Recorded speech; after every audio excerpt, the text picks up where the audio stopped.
I can't be the only one who's ever just walked through a graveyard for the heck of it. The next time you walk through one, look a little closer, not just at the names and dates, but at everything else. The trees, the flowers, the carvings, because none of it is random. I recently made a short about the reasoning why we put flowers on graves, and it got me thinking. What about the other parts of the cemetery? For centuries, graveyards have been designed as quiet symbolic landscapes, where every detail, down to a single leaf carved in stone, was chosen to say something about death, memory, and what the people believed came after. Let's start with the trees, because they were often the first layer of meaning that people encountered. One of the most important is the yew tree. Yews have been planted in burial grounds across Europe for thousands of years, long before modern cemeteries even existed. Part of this is practical. Yews are incredibly long-lived. Some can survive for over 1,000 years, but culturally, they carried a much deeper meaning. In pre-Christian traditions, especially among Celtic cultures, yews were associated with death, rebirth, and the threshold between worlds.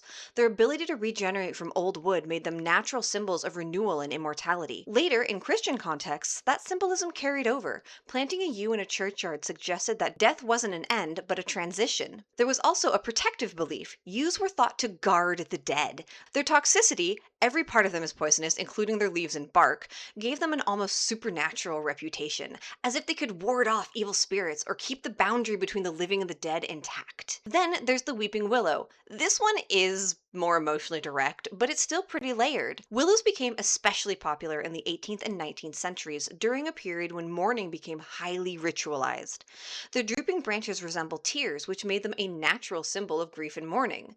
But beyond that, willows are also associated with resilience and adaptability. They bend without breaking. They thrive near water, which is often symbolically linked to the passage between life and death. So while yes, they express sorrow, they also quietly suggest endurance. Oak trees, on the other hand, represent something sturdier. Across many cultures, the oak was sacred. It symbolized strength, endurance, and the divine connection. In cemeteries, planting or depicting an oak tree suggested that the person lived a long or honorable life, or that their memory would endure just as strongly. And in Mediterranean and Middle Eastern traditions, you'll often see cypress trees. Tall, narrow, and almost flame-like in shape, cypress trees were associated with mourning and the soul's ascent. Their vertical form was thought to guide the spirit upwards, towards the heavens.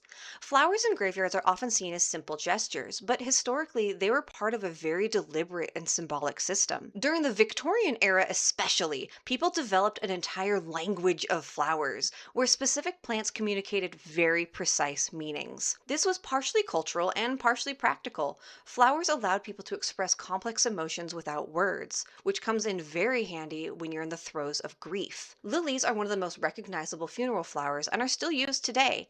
They symbolize purity and the restored innocence of the soul after death, particularly in Christian contexts.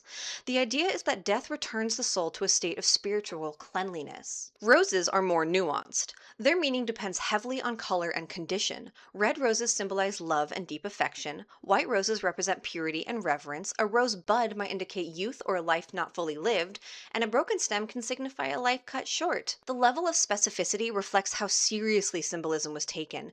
Flowers weren't just decorative, they were intentional messages about life and the loss of a person. Also, side note, you totally could diss somebody with a very carefully assembled bouquet. Then there's ivy, which appears both as a real plant and as a carved decoration. Ivy symbolizes eternal attachment, fidelity, and memory. Because it clings tightly and grows continuously, it became a metaphor for bonds that persist after death. Similarly, plants like laurel and palm branches appear in carvings. Laurel represents victory and achievement, often suggesting a life well lived or triumph despite death. Palm branches represent martyrdom and spiritual victory. The idea is that the soul has overcome their earthly suffering. The carvings on headstones are where symbolism becomes the most direct, and often the most detailed. Angels are among the most common figures. They typically represent guides between the earthly and spiritual realms, but their posture matters. An angel pointing upwards suggests the soul ascent to heaven. A downward gaze can indicate mourning or watchfulness over the living. Trumpeting angels may symbolize resurrection or the final judgment. And if a person goes down instead of up, perhaps they were just lifting a middle finger. These distinctions weren't accidental. They were meant to communicate specific beliefs about what had happened to the deceased. Clasped hands are another powerful symbol. They often represent farewell, unity, or a reunion in the afterlife. In some cases, you can even see subtle details, like one hand carved with a lace cuff and the other carved with a plain sleeve, indicating a husband and wife. The gesture becomes a visual promise, separation and death, but connection beyond it. The hourglass with wings is not a very common symbol, but it is striking and slightly unsettling. It symbolizes the idea that time moves quickly and life is fleeting. The wings emphasize motion. Time doesn't just pass, it flies. Then there are lambs, which are typically found on children's graves. Lamb represents innocence and purity, often tied to Christian imagery of the Lamb of God. It's a way of expressing that the child was untouched by sin and thus belongs safely in the afterlife. And finally, skulls and crossbones, which today might feel ominous and slightly piratey, were once common and meaningful symbols. Rather than being purely macabre, they served as a memento mori, reminders that death is inevitable. They weren't meant to frighten, but to encourage reflection.